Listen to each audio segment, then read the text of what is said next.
నందు ప్రేమైనటువంటి స్త్రీ సమాజం వారికి మన ప్రభువును లోకరక్షకుడైన యేసయ్య శక్తి కలిగిన నామంలో మీకు శుభాభివందనాలు తెలియపరుస్తూ ఉన్నాను.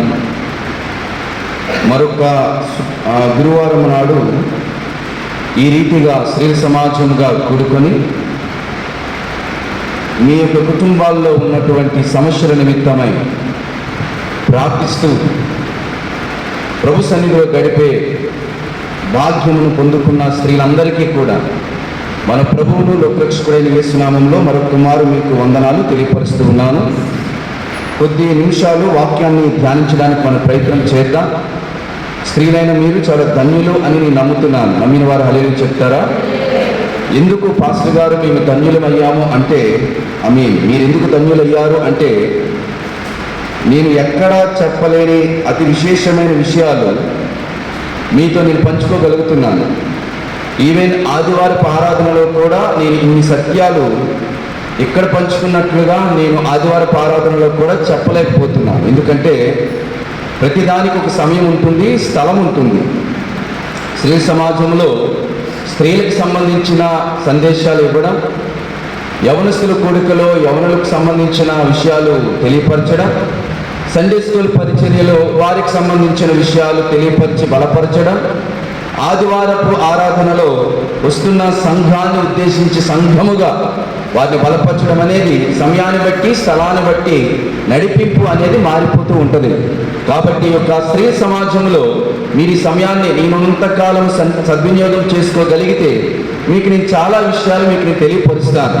మీరు మీ మనసు ఎక్కడో పెడితే గనక వాక్యం ఎట్టి పరిస్థితుల్లో మీకు అర్థం కాదు. కొన్ని విషయాలు మీకు అప్పటికీ తెలియదు అనమాట. కాబట్టి వినగలిగే చెవులు, గ్రహించే మనస్సు పరిశుద్ధుడైన దేవుడు మీకు ఇవ్వాలని నేనైతే ప్రార్థిస్తూ, మీ మనస్సు వాక్యం మీద కనుక పెడితే అనేకమైన అద్భుతాలు మీరు మీ జీవితంలో చూస్తారన్న నిశ్చయతను మీకు నేను కల్పిస్తూ ఉన్నాను. గడిచిన శుక్రవారంలో కూడా లొస్త్రాలో అనేటువంటి ప్రాంతంలో ఒక వ్యక్తి వాక్యాన్ని విన్నప్పుడు ఎలాంటి అద్భుతమైన జీవితాన్ని పొందుకున్నాడో కూడా సంఘానికి నేను తెలియపరిచాను. కాబట్టి వాక్యానికి ప్రాముఖ్యతనివ్వండి. వాక్యం లేకపోతే వాగ్దానం లేదు, వాగ్దానం లేకపోతే ప్రార్థన లేదు, ప్రార్థన లేకపోతే ఆశీర్వాదాలు ఎప్పటికీ రావు. కాబట్టి నువ్వు ఆశీర్వదింపబడాలి అంటే ప్రార్థన చేయాలి. నువ్వు ప్రార్థన చేయాలి అంటే నీకు వాగ్దానం ఉండాలి. వాగ్దానం నీకు ఉండాలి అంటే వాక్యము శ్రద్ధగా వినాలి. లేకపోతే కష్టమండి. మీలో చాలా మంది కూడా ప్రార్థన చేస్తే సరిపోతుంది అనుకుంటున్నారు. నేనేమంటున్నానంటే ప్రార్థన చేయడం మంచిది, కానీ ఎవరికి ప్రార్థిస్తున్నావో నీకు తెలియాలి కదా. ఏ విషయం గుండా ప్రార్థిస్తున్నావో నీకు తెలియాలి కదా. ప్రార్థన ఎలా చేయాలో నీకు తెలియాలి కదా. ప్రార్థన అందరూ చేస్తారు, కానీ అందరి ప్రార్థనలకు సమాధానం వస్తాయండి? అందరూ ప్రార్థనలకు సమాధానం పొందుకుంటున్నారా? ఎందుకు పొందుకోవడం లేదంటే వారి ప్రార్థనలో వాగ్దానం యొక్క నడిపింపు లేదండి. ఎందుకు వారిలో వాగ్దానపు నడిపింపు లేదు అంటే వారి వాక్యానికి దూరస్తులు, వాక్యం వినరు. అలా అనుకుంటే యేసుక్రీస్తు ప్రభువారు అన్ని బోధలు చెప్పేవాడు కాదు, వాక్యంలో వారిని బలపరిచేవాడు కాదు, వాక్యం వైపు వారి మనసును తిప్పేవాడు కాదు. కొన్ని స్థలాల్లోనంట యేసుక్రీస్తు ప్రభువారు పుట్టి పెరిగిన ప్రాంతానికి వెళ్ళినప్పుడు నజరేతుకి వారి మధ్య అద్భుతాలు ఎక్కువగా చేయలేకపోయాడట. కారణం ఏంటి? వారికి ఉన్న అవిశ్వాసాన్ని బట్టి. వారికి ఎందుకు ఆ యొక్క అవిశ్వాసం వచ్చింది అంటే వారు యేసు ప్రభువారి బోధలు వినేవారు కాదంట. విశ్వాసం ఎలా వస్తుంది అంటే వినుట వలన వస్తుంది. ఆ యొక్క వినుట ఎవరి మాటే ఉండాలి? యేసు ప్రభువారి మాటే ఉండాలి.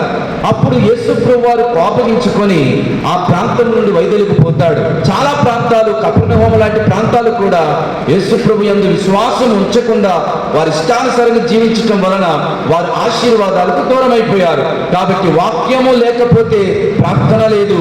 ప్రార్థన చేయాలి అంటే వాక్యము ఖచ్చితంగా ఉండాలి. ఈ సమయంలో మీరు వాక్యం కనుక అర్థం చేసుకోగలిగితే మీరు ప్రార్థనలో చాలా బలపరచబడతారు. ప్రార్థన ద్వారా వచ్చే ఆశీర్వాదాలు ఖచ్చితంగా మీరు పొందుకుంటారండి. జాగ్రత్తగా వాక్యాన్ని ధ్యానిద్దాం. ఆది కాండము 41వ అధ్యాయము 44 నుండి 46 వచనాలు అతి చిన్న వాక్య భాగాన్ని మనం చదువుకున్నాం. ఇందులో మూలవాక్యం ఏమిటి అనగా 45వ వచనాన్ని మనము మూలవాక్యంగా చదువుకుందాం. ఎవరైనా 45వ వచనాన్ని మూలవాక్యంగా చదువుతారా అండి? మరియు ఫరో యోసేపునకు జప్నత్పానెహు అను పేరు పెట్టి అతనికి ఓను యొక్క యాజకుడైన పోతిఫెరా కుమార్తెయగు ఆషేనతును ఇచ్చి పెండ్లు చేసేను.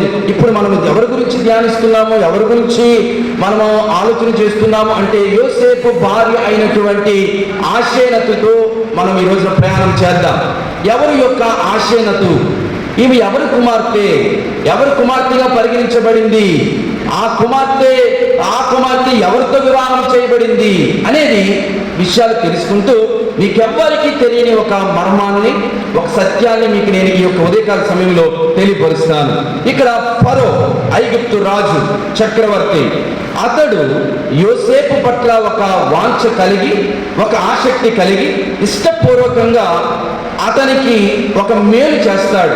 ఏంటి ఆ మేలు అంటే ఒక ఆడబిడ్డని ఇచ్చి యోసేపుకు పెళ్లి చేస్తాడు. వాస్తవానికి యోసేపుకు తన తల్లిదండ్రులు పెళ్లి చేయలేదు, తన బంధువులు పెళ్లి చేయలేదు. ఏ ప్రాంతానికైతే బానిసగా వెళ్ళాడో, ఏ ప్రాంతంలోనైతే జైలు ఖైదీ జీవితాన్ని అనుభవించాడో ఆ ప్రాంత రాజు అయినటువంటి ఫరో చేతుల మీదుగా ఈ యొక్క యోసేపు వివాహం జరగడం అనేది ఒక ఆశ్చర్యాన్ని కలిగిస్తుంది.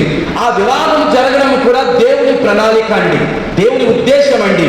ఇప్పుడు ఎవరినిచ్చి దేవుడు యోసేపుకు ఫరో చేత వివాహం జరిగించాడు అంటే ఆషేనతు అనేటువంటి స్త్రీతో వివాహం జరిగిస్తారు. ఇప్పుడు ఆషేనతు ఎవరు కుమార్తె? పోతిఫెరా. బైబిల్లో మీకు పోతిఫర్ ఉన్నాడు. పోతిఫర్ ఎవరు? ఆదికాండ 39వ అధ్యాయం ప్రకారం ఐగుప్తు రాజు అయినటువంటి ఫరో యొక్క ఉద్యోగి, రాజ సంరక్షకుడు, తరువాత రాజ సంరక్షకుని యొక్క సేనాధిపతి అయినటువంటి పోతిఫరు. అతడు పోతిఫరు, ఇతడు పోతిఫెరా. అర్థమవుతుందా? రెండు ఒకటి కాదు. మీరు అనుకోవచ్చు పోతిఫరు ఆ కుమార్తెని పెళ్లి చేసుకున్నాడేమో యోసేపు అని. కాదు, పోతిఫరు వేరు, పోతిఫెరా వేరు. ఈ పోతిఫెరా ఎవరు? ఐగుప్తులో ఓను అనేటువంటి ప్రాంతం ఉంది. ఆ ప్రాంతానికి యాజకుడుగా ఉన్నాడు. ఎవరి యొక్క యాజకుడు అంటే బైబిల్ యాజకుడు కాదండి, బైబిల్ యాజకుడు కాదు, విగ్రహారాధన యాజకుడు. అంటే ఏంటి? విగ్రహాలకు పూజించే పూజారి. పూజారిని కూడా యాజకుడు అంటారు. ఇంగ్లీష్లో ప్రీస్ట్ అని అంటారు, పూజారి అని అర్థం. ఇతను ఓను అనేటువంటి ప్రాంతంలో నీతో అనేటువంటి దేవతకు ఈయన పూజారి. ఈ యొక్క విగ్రహారాధికుడు అయినటువంటి పోతిఫెరా కుమార్తె ఆషేనతు. ఈ ఆషేనతును ఆ యోసేపుకు ఇచ్చి ఫరో వివాహం చేస్తాడు. ఇది కూడా ఎవరి ప్రణాళిక? ఫరో ప్రణాళిక కాదండి, ప్రభు ప్రణాళిక, దేవుని ప్రణాళిక. మీకు అందరికీ ఆశ్చర్యమయ్యేటటువంటి చరిత్రను మీకు నేను తెలియపరుస్తాను. ఇప్పుడు ఒక అన్యురాలు ఇచ్చి దేవుడు ఎందుకు యోసేపు లాంటి నీతిమంతునికి ఇచ్చి పెళ్లి చేస్తాడు? యోసేపు నీతిమంతుడు, యోసేపు పరిశుద్ధుడు, యోసేపు ఘనుడు, ఎటువంటి పాపము చేయనటువంటి వాడు. ప్రారంభము నుండి ముగింపు వరకు కూడా దేవుని యందు భయభక్తులు కలిగిన వాడు. దేవుడు మొదటి నుంచి కూడా యోసేపుకు తోడై ఉన్నాడు. అలాంటప్పుడు ఎలాంటి వాళ్ళు ఇచ్చి పెళ్లి చేస్తాడండి?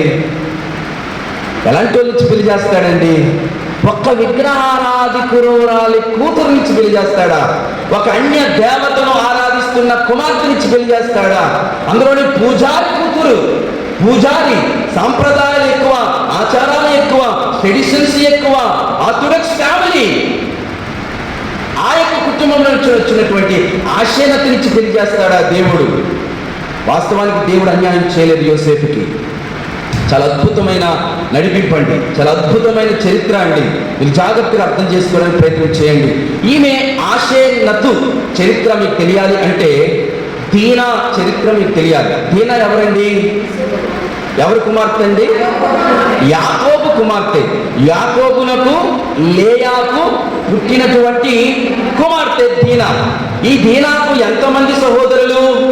యాకోబుకి లేయాకు పుట్టినటువంటి కుమారులు ఎంతమంది? 6 రండి. 6 కుమారులు, ఒక కుమార్తె. ఇది ఒక ఫ్యామిలీ. తర్వాత యాకోబుకి రాహేలుకి మరికొంతమంది పుడతారు. దాసిరాండ్లకు కూడా మరికొంది పిల్లలు 2 చొప్పున పుడతారు. ఈమెకి 2 చొప్పున పుడతారు. ఇలా అంతా కూడా ఒక ఫ్యాక్టరీ, ఒక ఫ్యామిలీ ప్యాకేజ్ కనిపిస్తుంది. కానీ యోసేపు లేయాలకు 6 మగబిడ్డలు, ఒక ఆడబిడ్డ దీనా. ఓకే, దీనా. వీరు షెకెము అనేటువంటి ప్రాంతంలో యాకోబు కుటుంబం నివాసం చేస్తూ ఉన్నప్పుడు దీనా అనుకుంది, దేశ సంచారము చేసి ఈ దేశంలో ఉన్న స్త్రీలు ఎలాంటి వారు అని తెలుసుకొని వారితో స్నేహం చేయాలని వెళుతుందండి. వెళ్ళినప్పుడు ఆ ప్రాంతానికి సంబంధించిన ఆ ప్రాంత పాలకుడు, నాయకుడు, పెద్ద, ఆ ఊరి పెద్ద అయినటువంటి హివ్వీయుడకు హామోరు కుమారుడకు షెకెము ఆమెను చూస్తాడండి. ఎవరిని చూస్తాడు? దీనాను చూస్తాడు.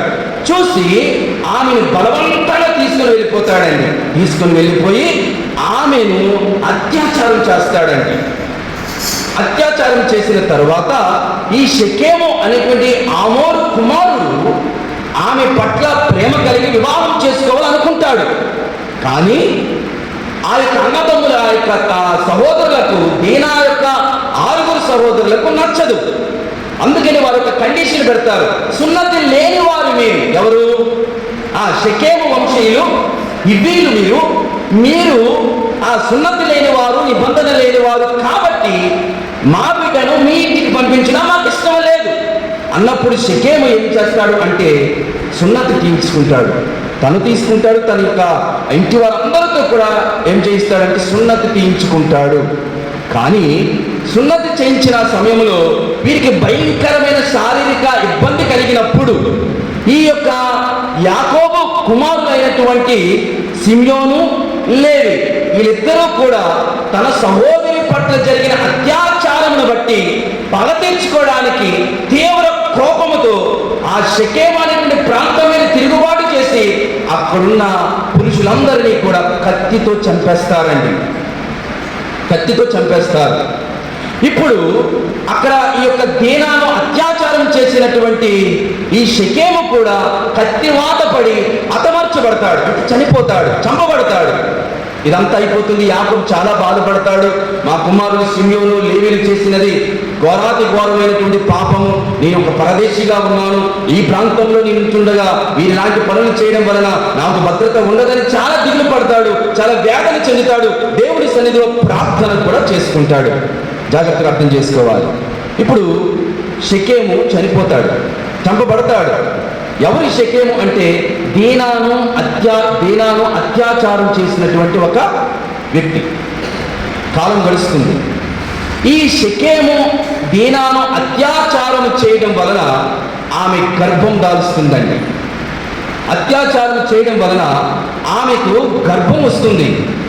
గర్భం వచ్చిన తరువాత ఆమె నవమాసాలు ఆ గర్భమును మోస్తూ ఒక బిడ్డకు జననాన్నిస్తుంది. ఆ బిడ్డ కుమార్తె, స్త్రీ పుడుతుంది, ఆడబిడ్డ పుడుతుంది. పెళ్లి కాకుండానే దీనా, అప్పటికి పెళ్లి కాలేదు, పెళ్లి కాకుండా దీనా గర్భం దాల్చడం ఏమిటి? గర్భం దాల్చిన అమ్మాయి ఒక ఆడబిడ్డకు జననం ఇవ్వడం అనేది అవమానకరమైన విషయము, నిందపాలు చేసే విషయము. కాబట్టి ఆమె జాగ్రత్తగా వినాలి. ఆ ఆడబిడ్డను తన నుండి వేరైన తరువాత ఆ పసి కందును దూరంగా ఐగుప్తు ప్రాంతానికి తీసుకుని వెళ్ళిపోతుందండి. తీసుకుని వెళ్ళిపోయి ఒక నర సంచారము లేని ప్రాంతములో ఆ బిడ్డను వదిలేస్తుంది. వదిలేసి అక్కడ నుండి తల్లి బాధతో వచ్చేస్తుంది. కానీ తప్పని పరిస్థితి ఏమిటి? పెళ్లి కాకుండా దీనాకు బిడ్డ. ఇది చాలా అవమానకరమైన విషయం. తను చేయని తప్పది, తన ప్రమేయం లేని తప్పది. ఒక దుర్మార్గుడు షెకెము అనేటువంటి వ్యక్తి ఆమెను బలవంతము చేసి, ఆమెతో సంబోధన చేసి, అత్యాచారము చేసి, ఆ యొక్క చెడు కార్యం చేయడం వలన తన గర్భంలో ఉన్న శిశువును చంపుకోలేక, కానీ ఆ బిడ్డను వేరైన తరువాత ఆ బిడ్డను ఆ యొక్క ఎవరికి తెలియకుండా నరులు సంచారం లేనటువంటి ఒక నిర్మానుష్యమైనటువంటి ప్రాంతంలో విడిచిపెట్టి వెనకకి వచ్చేస్తుంది. అప్పటి నుండి దీనా వివాహం చేసుకోదు. ఆమె పెళ్లి చేసుకుని స్త్రీ ఉండిపోతుంది. అక్కడి నుండి ఆమెకి ఇంకా ఎటువంటి పురుషులతో ఎటువంటి సంబంధాలు లేనటువంటి ఒక స్త్రీ దీనా, పరిశుద్ధురాలు, పుణ్యాత్మురాలే. తన ప్రమేయం లేకుండా జరిగిపోయింది యొక్క అత్యాచారం. ఆమెలో ఏమాత్రం తప్పు లేదు. జాగ్రత్తగా అర్థం చేసుకోండి. ఇక్కడితో చరిత్ర ఆగిపోలేదు. ఆ ప్రాంతము గుండా ఒక వ్యక్తి ప్రయాణం అవుతూ ఉన్నప్పుడు ఈ ఆడబిడ్డ అరుపులు, కేకలు, ఏడుపు వింటాడండి. ఆకలితో ఏడుస్తుంటాడు. కూతురు, ఈ ఆడబిడ్డ ఏడుస్తూ ఉన్నప్పుడు ఒక వ్యక్తి ఆ బిడ్డను సాకి ఆమె మీద ప్రేమ కలిగి ఒక అద్భుతమైన ఆకారముతో ఉన్నటువంటి అందమైన బిడ్డ కాబట్టి ఆకర్షితుడా అయి ఆ బిడ్డను చేతులారా తీసుకొని ఒడిలో పెట్టుకొని తన ఇంటికి తీసుకుని వెళ్తాడండి. ఆ ఇంటికి తీసుకుని వెళ్ళిన వ్యక్తి ఓను యొక్క పూజారి యాజకుడు పోతీఫెరా. ఇంటికి తేబడిన ఆ ఆడబిడ్డకు పేరు పెట్టాలి. ఏమని పేరు పెట్టాడు? తను ఏ దేవతనైతే ఆరాధిస్తున్నాడో, తను ఏ దేవతకైతే పూజారిగా ఉన్నాడో ఆ యొక్క దేవత ఈ ఆడబిడ్డను నాకు ప్రసాదించింది అని భావించి ఆమెకు ఆషేనతు అని పేరు పెట్టాడండి. ఆషేనతు అనే పేరుకు అర్థం ఏమిటి అనగా నీతు దేవతకు చెందినది అని అర్థమండి. The girl belongs to our goddess Neetu. అలాగే నీతు దేవత నాకు దయచేసింది ఈమెను, ఈ బిడ్డను, ఇది వరము, నాకు ఇది బహుమానం అని భావించి ఆ యొక్క ఆడబిడ్డకు ఆషేనతు అనేటువంటి పేరు పెడతాడండి. కాలం గడుస్తుంది, పెద్దదవుతుంది. ఆషేనతుకు కన్న తల్లి ఎవరో తెలియదు, ఆమె చరిత్ర ఆమెకు తెలియదు, ఆమె ఒక యూదురాలన్న సంగతి ఆమెకు తెలియదు, నిబంధన కలిగిన స్త్రీ అని తెలియదు. ఆమె 12, 13, 15 ఏళ్ళు వస్తూ ఉన్నారు. ఈడుకొచ్చింది, పుష్పవతి అయిపోయింది, వయసు స్త్రీ ధర్మము ప్రారంభమైంది, సృష్టి క్రమము ప్రారంభమవుతూనే ఉంది, సృష్టి ధర్మము కూడా ఆమెను ప్రవేశించింది, ఒక యవ్వన స్త్రీగా మారింది. ఈలోగా యోసేపు చరిత్ర ప్రారంభమైపోయిందండి. ఎక్కడ? ఐగుప్తులో. దేవుడి ప్రణాళిక ఎంత అద్భుతం అంటే చూడండి, ఎక్కడ నుండి ఎక్కడ ముడేస్తాడో దేవుడు, ఎవరిని విడిచిపెట్టేదని దేవుడు. ఎంత అద్భుతమైన చరిత్ర తెలుసా అండి ఆషేనతు అనేటువంటి స్త్రీ యొక్క చరిత్ర. యోసేపు చెరసాలలో వేయబడ్డాడు. కళలు వస్తాయి ఫరోకి, ఆ కళల యొక్క భావం చెప్పాలి. కేవలము కళ భావము ఉన్నది ఉన్నట్లుగా చెప్పడం వలన ఆ ఐగుప్తులో చెరసాలలో ఉన్నటువంటి యోసేపుకు విడుదల కలిగింది. అతడు ఫరో ఇంటి చేర్చబడ్డాడు. అద్భుతంగా ఆ యొక్క ఐగుప్తుకి ప్రధానమంత్రి అయిపోయాడు. ఐగుప్తునికి ఉన్నటువంటి ఆచారం ఏమిటి అనగా, ఒక అధికారము రావాలి అంటే వాడు వివాహితుడై ఉండాలి. ఏకాంగుడను రాజసింహాసనం మీద కూర్చోబెట్టారు. ఉన్నతమైన బాధ్యత, ఉన్నతమైన స్థాయి ఆ వ్యక్తికి ఇవ్వాలి అంటే అతడు వివాహితుడై ఉండాలి. అప్పుడు ఫరో అనుకున్నాడు, ఇతనికి పెళ్లి చేయాలి. అప్పుడు అతని వయసు 30 ఏళ్ళు అండి. వాక్యం చెబుతుంది 30 ఏళ్ళ వయసు వచ్చింది. వివాహానికి కరెక్ట్ సంబంధించిన వ్యక్తి. రెండోదిగా యూదుల సాంప్రదాయం ప్రకారము 30వ సంవత్సరం అనేది నిబంధనకు సూచన అండి. నిబంధనలకు వచ్చినట్టు అని అర్థమండి. 30 దాటకుండా నిబంధన వర్తించదు. 30వ ఏట అనేది మందసానికి మోయడానికి యోగ్యతనిచ్చేది, యాజక వంశంలోనికి ప్రవేశింప చేసేది. ఈ 30వ ఏట, జాగ్రత్తగా వినాలి, ఈ 30వ ఏట యోసేపుకు వివాహం జరిగింది. ఎవరితో అనగా, ఫరో ఎన్నిక చేస్తున్నాడు, దేవుడు తన మనసును తిప్పుతున్నాడు. ఆ యొక్క నీతు దేవత యొక్క పూజారి కుమార్తెని చూపించాడు దేవుడు. ఆమె పేరు ఆషేనతు. ఆమె ఎవరి కుమార్తె? దీనా కుమార్తె. అక్కడ ఉన్నటువంటి చరిత్రను ఇక్కడ తీసుకుని వచ్చాడండి దేవుడు. తీసుకుని వచ్చి ఆమెతో ముడివేస్తున్నాడండి. అప్పటి వరకు ఆమె పరదేశిగానే బ్రతికింది, పరదేశిగానే ఉంది. ఆమెకు తెలియదు ఆమె ఒక యూదురాలని, ఆమెకు తెలియదు నిబంధన పాత్రురాలని, ఆమెకు తెలియదు దీనా అనేటువంటి ఒక పరిశుద్ధురాలకి పుట్టిన కుమార్తె అని. ఆమె ఒక పోతీఫెరా అనేటువంటి వాని ఇంట పెరిగిన కుమార్తె. వాస్తవానికి కన్న తండ్రి కాదు పోతీఫెరా, కన్న తండ్రి కాదు. ఆమె ఇంట చేర్చబడింది, ఆమె పెంచబడింది, పోషింపబడింది. ఒక అన్యుల చేత, అన్య దేవతా సాంప్రదాయాల గుండా ఈ దీనా కుమార్తె అనబడిన ఆ ఆషేనతు పెంచబడిందండి. ఇప్పుడు దేవుడు ఏం చేస్తున్నాడు? ఆమెను ఈయనతో వివాహం చేస్తూ ఉన్నాడు. అద్భుతం అండి, అద్భుతం. దేవుడు అన్యాయస్తుడు కాదు, విగ్రహారాధికురాలతో వివాహం జరిగించలేదు. అబ్రహాం అంటాడు, ఈ కనానీయులు కుమార్తెలను నాకు ఏ కుమార్తె నా కుమారుడికి ఇచ్చి వివాహం చేయడం నాకు ఇష్టం లేదు. వీరు నిబంధనలతో లేని వారు, వీరికి సున్నతి లేదు, వీరు అన్యులు, వీరితో నా కుమారుడికి ఇచ్చి పెళ్లి చేయడం నాకు ఇష్టము లేదు. నా సొంత ప్రజల ఎద్దుకు వెళ్ళయా అని చెప్పి ఒక దాసుని పంపించాడు. వెళ్ళినప్పుడు అతడు కోరినట్లుగానే దేవుడు ఆ రీతిగా ఆ యొక్క ఇస్సాకు కొరకు ఒక స్త్రీని సిద్ధపరిచాడండి. ఇక్కడ కూడా అంతే, యోసేపు కొరకు ఒక స్త్రీని దేవుడు ఏర్పాటు చేశాడండి. ఆ యొక్క స్త్రీ కూడా ఎవరనగా అన్యురాలు కానే కాదు, అన్య దేశములో పెంచబడినప్పటికీ కూడా ఆమె దీనా కుమార్తె. దేవుడు ఏర్పాటు చేసుకున్న జనాంగము ఆ జనాంగము, ఆ ఇద్దరిని కలిపాడండి. ఇప్పుడు ఆషేనతు అనేటువంటి ఒక బిడ్డ ద్వారా, ఈ స్త్రీ ద్వారా, ఈ ధన్యురాలు ద్వారా మనము 3 ఆధ్యాత్మికమైన పాఠాలు నేర్చుకోవాలండి. ఎన్ని పాఠాలు? 3 ఆధ్యాత్మికమైన పాఠాలు నేర్చుకోవాలి. మొట్టమొదటి పాఠం ఏమిటనగా, ఆమె కొత్త విశ్వాసాన్ని స్వీకరించిందండి. అప్పటి వరకు కూడా ఆమె ఓను యొక్క యాజకుడైనటువంటి పోతిఫెరా కుమార్తెగాని పెంచబడింది, పెరిగింది. ఆమెకు తెలుసా అండి యెహోవా దేవుడు ఎవరో? ఆమెకు తెలుసా అండి నిజమైన దేవుడు ఎవరో? ఆమెకు తెలిసిందల్లా ఎవరు దేవుడు? నీతు అనేటువంటి దేవతే వారికి దేవుడు. ఈ నీతు అనేటువంటి దేవుడు ఏ దేవుడు అంటే, యుద్ధానికి, వేటకు, వివేకానికి దేవతగా పరిగణింపబడిన దేవుడు. యుద్ధానికి ఇతడి దేవుడు. నీతు అనేది దేవత. వేటకు కూడా ఈమె దేవత. వివేకానికి, జ్ఞానానికి, వివేకానికి దేవత ఈ నీతు దేవత. వీరు యుద్ధానికి వెళ్ళారనుకోండి, ఆ ప్రాంత వాసులు ముందు ఈ దేవతకు పూజ చేసి, సహాయం చేయి నా దేవత, నువ్వు మా పక్షాన ఉండి యుద్ధం చేయని వీరేం చేస్తారంటే పూజా కార్యక్రమాలు చేస్తారు. ఆ భాగములో ఈ యొక్క ఆషేనతు అనేటువంటి స్త్రీ కూడా తన తండ్రితో యొక్క పూజా కార్యక్రమంలో పాల్గొన్నప్పుడు చూసి ఉంటుంది కదండి, సహాయకంగా ఉంటారు కదండి. వీళ్ళు ఒక ప్రాంతవాసులు వేటకు వెళ్ళినప్పుడు కూడా ఆమె యొక్క దీవెనలు, నీతు అనేటువంటి దేవత యొక్క దీవెనలు తీసుకుని వెళ్ళేవారండి. చాలా కొండ ప్రాంతాలు మన ఘాటీలు ఎక్కువ ఉన్నప్పుడు ఒక పెద్ద చెట్టు ఉంటుంది, పెద్ద చెట్టు ఇక్కడ ఒక చిన్న బొమ్మ ఉంటుందండి. ఈ కొండ ప్రాంతీయ వాసులు ఆ బొమ్మకు మురికి ఒక కొబ్బరికాయ కొట్టి వారు వెళ్తారండి, కొండ ఎక్కుతారు. చేపలు పట్టడానికి కూడా వెళ్ళేవారు కూడా వారి యొక్క దేవతను పూజించి ఆరాధించి వారు దానికి మొక్కుబడి చేసి వారి యొక్క వేటకు వెళ్తారు.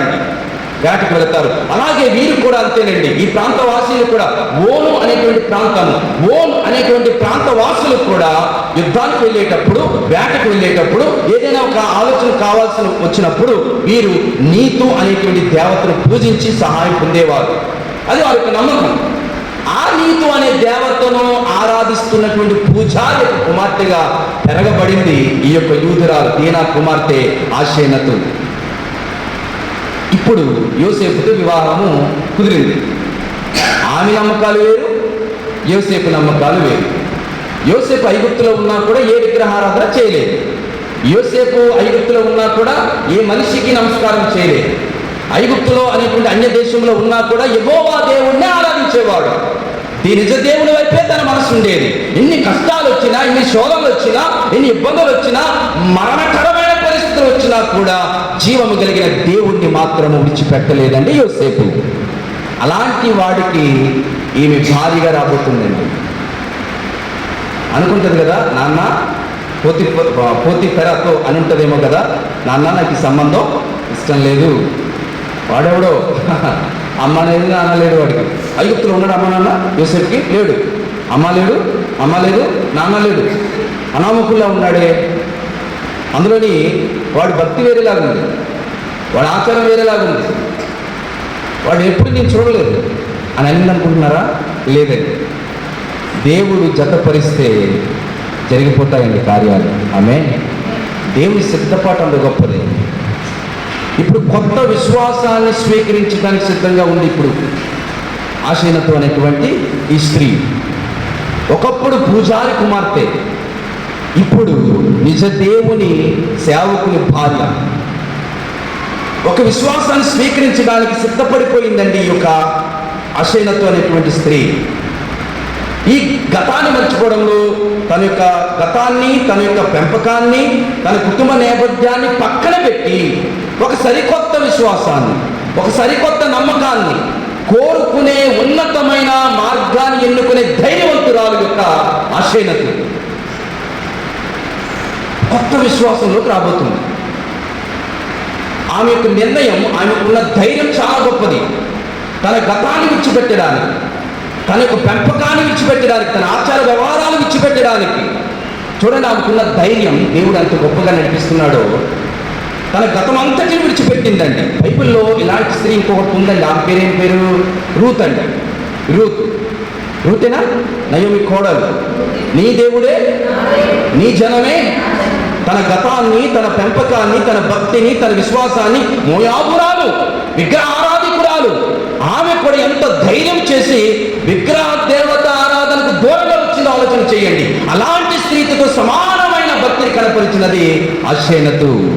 ఆమె ద్వారా మనం నేర్చుకోవాల్సింది ఏంటో తెలుసా అండి? కొత్త విశ్వాసాన్ని స్వీకరించే విషయంలో. ఏంటి పాస్టర్ గారు, మన అందరం కూడా కొత్త విశ్వాసంలోనే ఉన్నాం కదండి అంటున్నారేమో. కరెక్టే, కానీ ఇంకా మనలో ఎక్కడో గతం అనేది ఉంది. మనలో ఇంకెక్కడో పాత జ్ఞాపకాలు ఏమో ఉన్నాయి. మన కాడ ఎక్కడో కొన్ని విగ్రహాలు మనలో ఉన్నాయి. కొత్త ఆచార వ్యవహారాలు పాతవేవో ఉన్నాయి. అర్థమవుతుందా అండి? నీవు కొత్త విశ్వాసాన్ని స్వీకరించడంలో మనకు మాదిరి అక్షయనతు. మన జీవితంలో కూడా మన గత అలవాట్లను, విశ్వాసం నుండి వైదొలిగిపోయి సరైన మార్గాన్ని ఎంచుకోవడానికి మనకు కావాల్సింది ధైర్యము. అన్య ఆచారాలకు దూరంగా వెళ్ళిపోవాలి, అన్యత్వానికి దూరం అయిపోవాలి. వారి వల్లే మనం ప్రవర్తించకూడదు. ఈ రోజున హిందువులు లేకపోతే సమాజం ఏమంటుందో తెలుసండి, నేటి క్రైస్తత్వాన్ని ఈ మాత్రానికి మీరు క్రైస్తవులుగా మారడం ఎందుకు అంటున్నారండి. కొన్ని వ్యవహారాలు మనం చూస్తూ ఉంటే. చూసారు ఎప్పుడైనా మీరు ఆ యొక్క రీలు? ఎప్పుడైనా ఆ యొక్క వార్త విన్నారా? ఈ మాత్రానికి మీరు క్రైస్తవులుగా మారడం ఎందుకు? మాలాగే ఉన్నారు మీరు కూడా, మా వ్యవహారాలే మీలో కూడా ఉన్నాయి, మాలాగే సాంప్రదాయాలు ఉన్నాయి. ఆ మాత్రానికి మీరు యేసు ప్రభుని దేవుడుగా ఎందుకు అంగీకరించి కొత్త విశ్వాసం అని చెప్పుకోవాలని హేళన చేస్తుందని సమాజం మనల్ని. ఎప్పుడైతే అక్షయనతు యోసేపు భార్య అయిపోయిందో తన యొక్క పాత గతాన్ని, పెంపకాన్ని, భక్తిని, విగ్రహారాధనని విడిచిపెట్టి విశ్వాసాన్ని స్వీకరించిందండి. రెండవది, కేవలము ఇక్కడ అక్షయనతు అనేటువంటి స్త్రీ, యోసేపు భార్య, కొత్త విశ్వాసాన్ని స్వీకరించడమే కాదండి, కొత్త జీవితంలో స్థిరపడింది కూడా, వైదొలిగిపోలేదు. మళ్ళీ పాత వైపు ఎక్కడా కూడా ఏ సందర్భంలో కూడా తిరగలేదండి. వన్స్ ఇస్ కమిటెడ్, ఒక్కసారిగా ఆమె సమర్పించుకున్న తరువాత ఆ జీవితంలో స్థిరపడిందే కానీ మళ్ళీ వెనుకకు తిరగలేదండి. లోతు భార్య తిరిగినట్లుగా. ఇంతకీ లోతు భార్య పేరు ఏం పేరు అనుకున్నాం మనం? ఎందుకు లోతు భార్యని ఏమనుకున్నాం? గడిచిన వారం ఎవరు వచ్చారు? అది ఎస్, వెరీ నైస్. ఇవి అడుగుతానేమో రేపు జనవరి ఏవో కాంపిటీషన్స్ ఉంటాయి కదా మీ స్త్రీ సమాజంలో, ఇవే అడుగుతాను నేను. పేతురు భార్య పేరు ఏమిటి? లోతు గారి యొక్క భార్య పేరు ఏమిటి? ఇప్పుడు యోసేపు గారి భార్య పేరు ఏమిటి? ఆమె నుండి మనం ఏం నేర్చుకున్నాం? ఇవన్నీ అడుగుతాను కూడా. ఓకేనా? జాగ్రత్తగా ప్రైజ్ కోసమైనా కొంచెం మనసు పెట్టండి దేవుని యొక్క వాక్యం మీద, మీకు మేలే. మొదటిది, ఆమె నుండి మనం నేర్చుకోవాల్సింది కొత్త విశ్వాసం స్వీకరించే విషయంలో ధైర్యం ఉండాలి, ప్రభుని వెంబడించే విషయంలో ధైర్యం ఉండాలి, ప్రభు కొరకు బ్రతికే విషయంలో ధైర్యం ఉండాలి. ఈమె ఒక ధైర్యశాలి. రెండవది, ఆమె నమ్మిన దాని పట్ల స్థిరమైన జీవితం అండి. స్థిరంగా ఉండిపోయింది. ఇక మరి ఎడమకైనాను కుడికైనాను, వేడిగాను చల్లగానైనా కూడా లేకుండా, నిలువచ్చిన స్థితిలో లేకుండా ఆమె స్థిరమైనటువంటి జీవితాన్ని కలిగి ఉంది. మూడవది, నుండి మనం నేర్చుకోవాల్సిన అతి పెద్ద పాఠం ఏమిటో తెలుసా అండి? భవిష్యత్తు కోసం ఫలవంతంగా ఉందండి. ఆమె భవిష్యత్తు కొరకు ఫలవంతమైన జీవితాన్ని కలిగి ఉంది. ఎలా కలిగి ఉంది? ఇశ్రాయేలీయులకు ఎన్ని గోత్రాలు చెప్పాలి? 12 గోత్రాలు. ఆ 12 గోత్రాలు యాకోబు గారి యొక్క సంతానం అని మనం అనుకుంటాం. కాదు, ఈ 12 గోత్రాలు విభజించండి. ఆ 12 గోత్రాల్లో యాకోబుకు పుట్టిన వారు 12 మంది కుమారులు, ఒక కుమార్తె కదా, యాకోబు సంతానం. ఇందులో ఇజ్రాయేలు యూదుల గోత్రాలలో ఒక గోత్రం పోతుంది. ఏంటి ఆ గోత్రము? లేవి గోత్రం ఉండదు. ఎన్ని గోత్రాలు ఉన్నాయి మనకి అక్కడ? 11 మంది సంతానం ఉన్నారు, 11 గోత్రాలు రావాలి. అందులో యోసేపు గోత్రం కూడా కనిపించదండి మీకు. యోసేపు గోత్రం కనిపించదు. ఇప్పుడు ఎన్ని గోత్రాలు ఉన్నాయి అక్కడ మనకి? 10 గోత్రాలు, 10 మంది సంతానమే ఉన్నారు. ఎవరి సంతానం? వారు యాకోబు సంతానం. కానీ ఇశ్రాయేలు యొక్క 12 గోత్రాలు ఎక్కడి నుండి వచ్చాయి? 12 మంది నుండి వచ్చాయి. యాకోబు సంతానం నుండే వచ్చాయి. కానీ 10 మందే కనిపిస్తున్నారు, ఇద్దరు లేరు. యోసేపు గోత్రము లేదు, లేవి గోత్రం కూడా లేదు. లేవి గోత్రము పూర్తిగా యాజకత్వ గోత్రం అండి. ఇప్పుడు మనకి ఎంతమంది కావాలి? 2 కావాలండి. ఎవరు ఆ ఇద్దరు? యోసేపుకు అక్షయనతుకు పుట్టిన 2 కుమారులు మనష్షే, ఎఫ్రాయిము. అంటే 10 మంది కుమారులు, 2 మనవళ్ళండి. యోసేపు జీవితము 2 ఆశీర్వదింపబడిన జీవితము. అలాంటి ఫలవంతమైన జీవితాన్ని కలిగి ఉన్నటువంటి స్త్రీ ఆషేనతు. ఆమె జీవితం ఎక్కడ నుండి ప్రారంభమైంది, ఎక్కడి వైపు దేవుడు నడిపించాడు. ఒకే ఒక వాక్యము 45వ వచనం మాత్రమే ఉంది. తర్వాత మరణం ఏమిటి, ఎలా ఉంది, ఏమిటి అనేది మన ఎవరికి తెలియదు. Bible is silent. దేవుడు గొప్ప కార్యాలండి. నేనేమంటున్నానంటే, దేవుడు మనకి ఏ పరిస్థితిని ఇచ్చినా దేవునికి కృతజ్ఞత చెల్లిస్తూ మన తరువాత తరాలకు ఆశీర్వాదంగా ఉండే గొప్ప పనులు మనం చేయగలగాలి. దేవుడు మనకు ఏ పరిస్థితిని ఇచ్చినా, ఎలాంటి పరిస్థితి గుండా నడిపించినా దానికి విధేయత చూపించి దేవునికి కృతజ్ఞతాస్తుతులు చెల్లించి మన తరువాత తరానికి ఆశీర్వాదకరంగా ఉండే గొప్ప పనులు చేయాలి. ఈరోజు నీకు పదవి పోవచ్చండి, స్త్రీ సమాజంగా మీకు అధికారం ఇవ్వకపోవచ్చు. దేవుడు అనుమతించాడు దానిని బట్టి దేవుడు ఏం చేయాలి, మీరు స్తుతించాలి. అంతేగాని స్త్రీ సమాజాన్ని పాడు చేసేయకూడదు.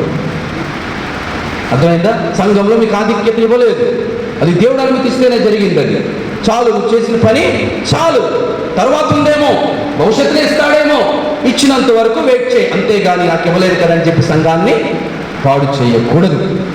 కక్ష సంఘం మీద తీర్చుకోకూడదండి. దేవుని పని మీద కక్ష ఉండకూడదండి. దేవుడు నీకు ఏ పరిస్థితి ఇచ్చినా కూడా దానికి విధేయత చూపించి, దేవాను నాకు ఈ స్థితిని ఇచ్చినందుకు వందనాలని చెప్పి తరువాత తరాని కొరకు గొప్ప పనులు చేయాలి తప్ప, ఆశీర్వాదకరంగా ఉండే గొప్ప పనులు చేయాలి తప్ప తర్వాత తరానికి శాపాన్ని తెచ్చే పనులు చేయకూడదండి. ఈమె మాత్రం భవిష్యత్తు కొరకు బలవంతంగా ఉంది. ఫలించడి స్త్రీ ఈమె. మనస్సే ఎఫ్రాయిము తనకు కలిగిన 2 బిడ్డలు కూడా దేవుడు ఎన్నుకున్నాడండి. బైబిల్లో 2 ఎన్నుకునేవారు ఎవరు లేరు, ఎక్కువ లేరు. కయ్యని ఏబేలు, కయ్యని టప్, ఏబేలు యాక్సెప్టెడ్. ఇస్సాకు బిడ్డలు యాకోబు, ఏసావు, ఏసావు టప్, యాకోబు యాక్సెప్టెడ్. చాలా తక్కువ, చాలా తక్కువ, చాలా చాలా తక్కువ. కానీ పుట్టిన 2 బిడ్డలను దేవుడు ఎన్నుకున్న ఏకైక స్త్రీ ఆశీర్వదం. అంత గొప్పది ఆమె జీవితం. మీకు తెలియాలండి, మనం తెలుసుకోవాలండి. బైబిల్ ఎలా పడితే చదివితే అర్థం అవ్వదండి, ఎలా పడితే చదివితే మీకు అర్థం కాదు. అందుకే మా లాంటి వాళ్ళు మీకు ఉండాలి, గురువులు ఉండాలి, బోధకులు ఉండాలి, కాపరులు ఉండాలి, సేవకులు ఉండాలి, వాక్యము తెలిసిన సేవకులు ఉండాలి. కానీ సాతాను భయంకరంగా పనిచేస్తుంది ఇలాంటి వాళ్ళ దగ్గరే. ఎంత వేగంగా వీళ్ళని సెండ్ అవుట్ చేస్తే, ఎంత వేగంగా వీళ్ళని ఇక్కడి నుంచి తీస్తే సంఘం అంతగా పాడవుతుంది.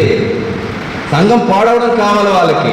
సేవకులను ఉంచి సరైన మార్గంలో నడిపించుకున్న అనే ఆలోచన అపవాదికి ఉండదండి. ఇప్పటికీ సంఘాలు ఎందుకు వర్ధిల్లట్లేదు అంటే సరైనటువంటి టీచింగ్ ఎల్డర్స్ లేరండి, బోధించే బోధకులను పెట్టుకోవడం లేదు. కారణం ఏమిటి? వాళ్ళకి ఇష్టం లేదు సంఘం వర్ధిల్లడం, అలాగే ఉండిపోవాలి. సాతాను భయంకరంగా పనిచేస్తుంది. అందుకే చెప్తున్నాను, సమయం ఉన్నప్పుడే వెలిగించబడదా, వెలిగించబడుతున్నప్పుడే ప్రకాశించబడదా, ప్రకాశింపబడుతున్నప్పుడే లోకానికి జ్యోతులుగా మారుదా. అటు కృపా ధన్యత పరిశుద్ధుడైన దేవుడు మనందరికీ అనుగ్రహించునుగాక. చెప్పండి, ఎన్ని పాఠాలు మనం నేర్చుకోవచ్చు అశేనతు అనేటువంటి స్త్రీ నుండి? 3. 1 విశ్వాసాలు స్వీకరించడం, 2వది తన విశ్వాస జీవితంలో స్థిరపడడం, 3వది భవిష్యత్ కోసం బలవంతంగా ఉండడం. ఈరోజు మీకు ఏమైనా బాధ ఉండొచ్చు, మళ్ళా చెప్తున్నాను, కానీ మీ భవిష్యత్తులో మీరే తీవ్రకరంగా ఉండబోతున్నారు. మీకు ఎవరికి తెలియదండి భవిష్యత్తు, మనకెవరికి తెలియదండి భవిష్యత్తు. యోసేపుకు కూడా తెలియదండి భవిష్యత్తు, కానీ తను అనుకోని స్థితిలోకి దేవుడు నడిపించాడు యోసేపును. ఎలాంటి భార్యని ఇచ్చాడో తెలుసా అండి? ప్రధానమంత్రి అయితే సరిపోదు, తన భార్య కూడా అతనిలాగే ఆలోచించగలగాలి. ఆ భార్య కూడా అలాంటి భక్తిని కనపరచాలి. ఎంతమందిని మనం చూడడం లేదండి. భార్య ఒక విశ్వాసం, భర్త ఒక విశ్వాసం, కదా కదా.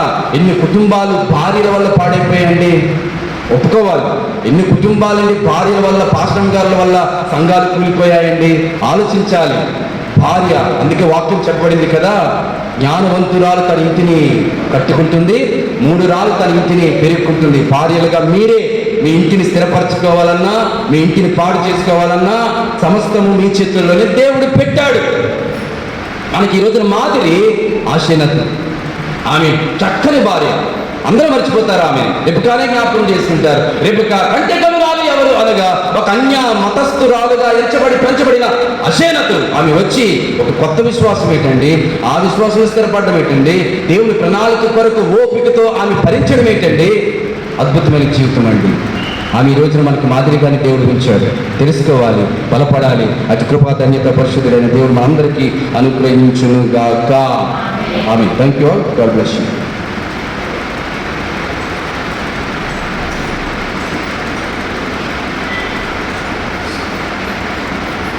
మనకి ఇంతవరకు చక్కని విషయాలు